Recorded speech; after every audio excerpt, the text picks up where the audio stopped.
Deportaron a la narco modelo colombiana Angie San Clemente Valencia. Había sido detenida el 2011 por integrar una banda que enviaba cocaína a España. La condenaron a 6 años, pero va a quedar libre al llegar a su país porque cumplió la mitad.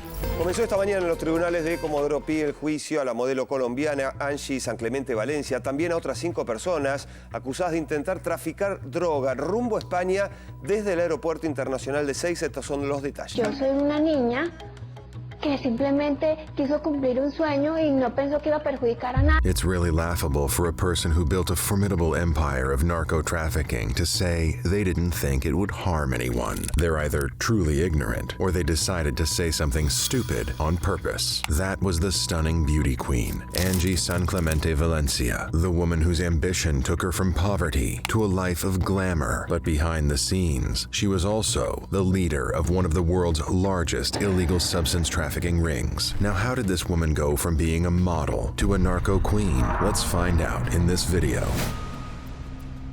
Angie San Clemente Valencia was born on May 25, 1979, in Barranquilla, Colombia. She grew up in a middle-class family with her parents and 2 sisters. She was a bright, ambitious girl who dreamed of becoming a famous model and actress. From 14 years old, she started participating in beauty pageants and won several local titles over the years. Right from when she was a little girl, Angie always had a natural beauty and charisma that made her stand out from the crowd. She was a rising star who had a promising future ahead of her. She proceeded to study communication and journalism at the Universidad Autónoma del Caribe, but she dropped out after 2 years to pursue her modeling career. Her life took a dramatic turn in the year 2000 when she won the prestigious Reinado Internacional del Café, International Queen of Coffee, beauty pageant in Manizales, Colombia. Having impressed the judges with her stunning looks, charisma, and intelligence, she was crowned as the most beautiful woman among 23 contestants from different countries. You can imagine how overjoyed and proud she was to represent her country on the international stage. Plus, this was supposed to be the pinnacle of her career. But her happiness was short-lived. 2 days after her coronation, she was dethroned and stripped of her title. The reason? She was married. The organizers of the pageant discovered that she had secretly married a Colombian businessman named Harold Barrios in 1998, violating the rules that required the contestants to be single. At first, she denied the allegations, but later admitted that she had lied about her marital status. Her explanation was that she had separated from him shortly after the wedding, but they never divorced. She begged for forgiveness and asked for a second chance, but it was too late. The damage had already been done. She lost her crown and her reputation. She was humiliated and disgraced by the media and the public. Angie became a national scandal. This moment marked the beginning of her downfall as she felt betrayed and bitter by the people who had once praised and admired her. She felt angry and resentful towards the world that had rejected and judged her. She felt lonely and desperate for a new start, but she did not let this setback stop her from pursuing her dream. Fue una mezcla.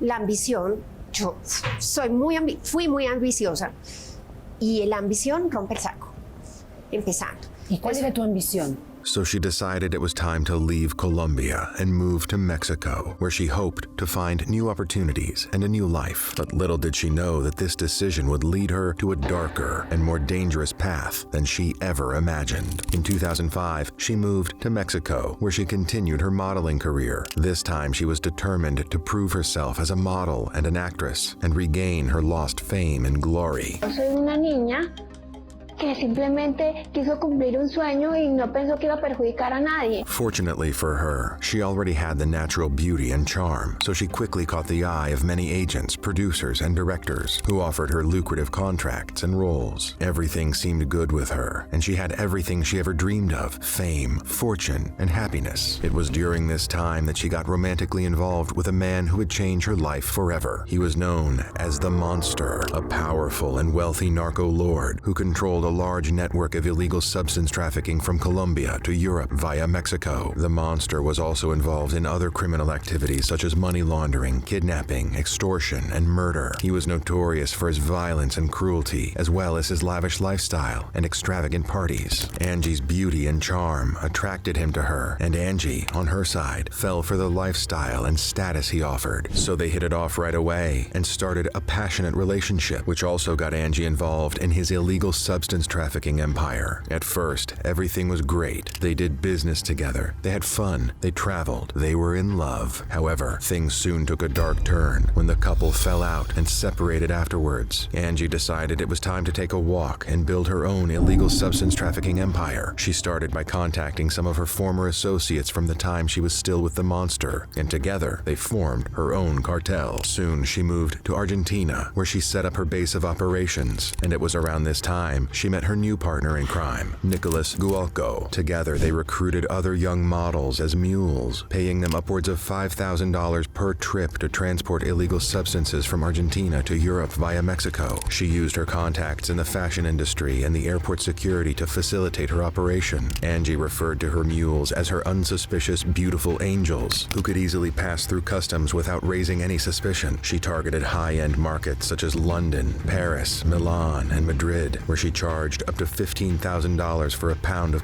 in just a few months. Angie made millions of dollars from her illegal business, and soon she became known as the Narco Queen, or the Queen of La ex reina del café ahora es buscada por la Interpol por supuestamente liderar una organización de las llamadas mulas. Angie's narco empire seemed unstoppable, as she had a loyal and efficient team of couriers who delivered her illegal substances across the world without being detected. Business was booming, and everything was good, as she had a huge, profitable market where she sold her merchandise at premium prices. However, Angie's downfall began on December 13th, 2009, when one of her mules, a 21-year-old model named Maria Noel Lopez Iglesias, was arrested at Ezeiza International Airport in Buenos Aires, Argentina. She was carrying a suitcase containing 121 pounds of illegal substances, worth about $2.5 million.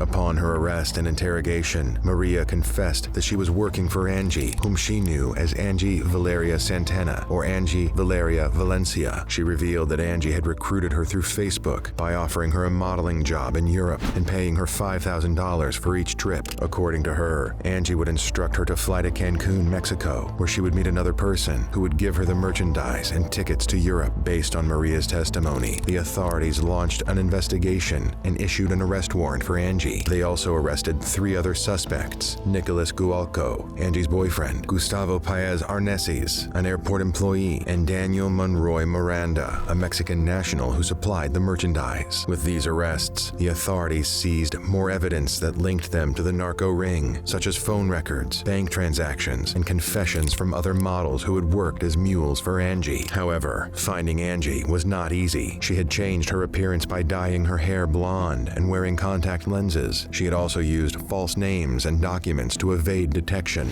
La verdad ha sido el capítulo más horroroso que me pasó en toda mi vida. Es muy duro haber llevado también el peso de 7 coimputados y las cargas de cada uno. During the time, she moved from one place to another, hiding in different hotels, hostels, and serviced apartments. She also had cut off contact with most of her associates, except for a few trusted ones who helped her hide and escape. As the search for her intensified, she even tried to flee the country by crossing the border to Chile or Uruguay, but failed due to the tight security measures. For 5 months, Angie was on the run. She became one of the most wanted fugitives in Argentina and Colombia. Her pictures were featured all over the place, on several local and international media outlets, as the Narco Queen, or the Queen of Coke. Soon she became a sensation and a scandal in the world of beauty and fashion. Some people admired her for her courage and cunning, while others despised her for her crimes and corruption. However, her days as a fugitive were numbered. The authorities were gradually closing in on her. They had tracked her movements and precise location. On May 26, 2010, Angie was staying in a youth hostel in Buenos Aires, Argentina, where she registered under a fake name, Ana Solis. On that day, a team of officers raided the hostel, where they found Angie hiding in one of the rooms. When the police approached her, she tried to resist and deny the charges. She claimed that she was innocent and framed by her ex-boyfriend. She said that she was not Angie San Clemente Valencia, but Ana Solis, a student from Colombia who was traveling in Argentina. To prove herself, she presented them her fake ID and passport, but the officers were not buying any of her stories because they had enough evidence and testimonies that linked her to the narco ring. Angie was arrested and taken to a federal prison in Ezeiza, Buenos Aires, where she faced charges of illegal substance trafficking and racketeering, and if convicted, she faced up to 16 years in prison. Angie's arrest was a major breakthrough for the authorities. They had finally caught the narco queen, who had eluded them for months. They had also dismantled her narco ring, which had smuggled tons of illegal substances from South America to Europe. Angie's trial began on October 18, 2010, in a federal court in Buenos Aires, Argentina. She faced charges of illegal substance trafficking and racketeering, which carried a maximum penalty of 16 years in prison. She pleaded not guilty and maintained her innocence throughout the trial. She said she had nothing to do with the narco ring and that she had come to Argentina to marry her lover, Nicolas Gualco, but did not know that he was dealing in illegal substances. She accused Nicolas of framing and betraying her. However, the prosecution presented a different story. They said Angie was the mastermind and leader of the narco ring, who used her beauty and charm to recruit other young models as mules. They said she had contacts and connections in the fashion industry and airport security who helped her run her operation smoothly and secretly. Evidence retrieved from her social media accounts showed that she used platforms like Facebook and Instagram to communicate with her couriers and clients using code words and emojis. They said she targeted high-end markets such as London, Paris, Milan, and Madrid, where she sold her merchandise at premium prices. The prosecution went on to present various categories of evidence and witnesses to support their claims. They presented phone records, bank transactions, and various documents that linked Angie to the narco ring. There were also testimonies from other suspects who had been arrested or convicted in connection with the case, such as Maria, Nicolas Gualco, and other models who had worked as mules for Angie. They all confirmed that Angie was the boss and that she had paid them or instructed them to smuggle merchandise for her. Meanwhile, the defense tried to counter the prosecution's arguments and evidence. They questioned the credibility and reliability of the witnesses, who said they were coerced or bribed by the authorities to testify against Angie. They also challenged the validity and authenticity of the evidence, which they said were tampered with or fabricated by the police or her ex-boyfriend, who they believed was still aggrieved with Angie for leaving him. They also argued that Angie was not a flight risk or a danger to society, and that she deserved bail or house arrest until the verdict was reached. The trial lasted for 2 weeks, during which both sides presented their cases and cross-examined each other's witnesses. The judge heard all the arguments and evidence and then retired to deliberate with the jury. The verdict was announced on November 3, 2010. Angie San Clemente Valencia was found guilty of narcotics trafficking and racketeering. She was sentenced to 6 years and 8 months in prison. Her boyfriend, Nicolas Gualco, received the same sentence, alongside several other accomplices who were also jailed or given suspended sentences. Angie was jailed at the Centro Federal de Detención de Mujeres Unidad número 31 in the city of Ezeiza, province of Buenos Aires, Argentina. Sumergida en un pozo profundo de oscuridad. Entonces, muy complejo, muy doloroso. But after suffering a violent attack in prison, she was moved to another prison, also in Ezeiza. Bueno, cuando casi me estaba ahorcando una compañera en el piso y tuve que entrarle a eso porque me estaba ahorcando. O sea, me quedé toda morada, me partieron un diente, quedé toda morada y me estaba ahorcando. Yo creo que y la lucha de que ella quería volver al pabellón a matarme. However, she was eventually released from prison and deported back to Colombia on September 27, 2013, after serving barely half of her original 6-year, 8-month prison sentence. Después de estar 3 años y medio, tienes mucho tiempo para pensar y reflexionar. But she's never to be seen anywhere around the borders of Argentina ever again. Meanwhile, Angie seemed to have learned her lessons because she finally admitted she was involved in a business that kills people. La verdad ha sido el capítulo más horroroso que me pasó en toda mi vida.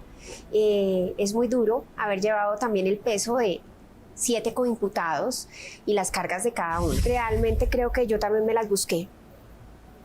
Y después de analizar a profundidad toda mi vida, lo que te voy a decir, vas a decir, está loca, pero creo que necesitaba pasar por la cárcel para poderme concientizar de muchas cosas en la vida, Entonces creo que lo merecía. In all these, a lot of people think that Angie deserved what she got, while there are others who think she was just a normal person who unfortunately got caught up in a dark web of narco-trafficking because of the relationships she kept. But do you think she got what she deserved, or was she just a victim of the circumstances? Please share your thoughts on this with us in the comments below. And if you've enjoyed the video, give it a thumbs up and subscribe to our channel for more content like this. Thanks for watching. Until next time, stay safe.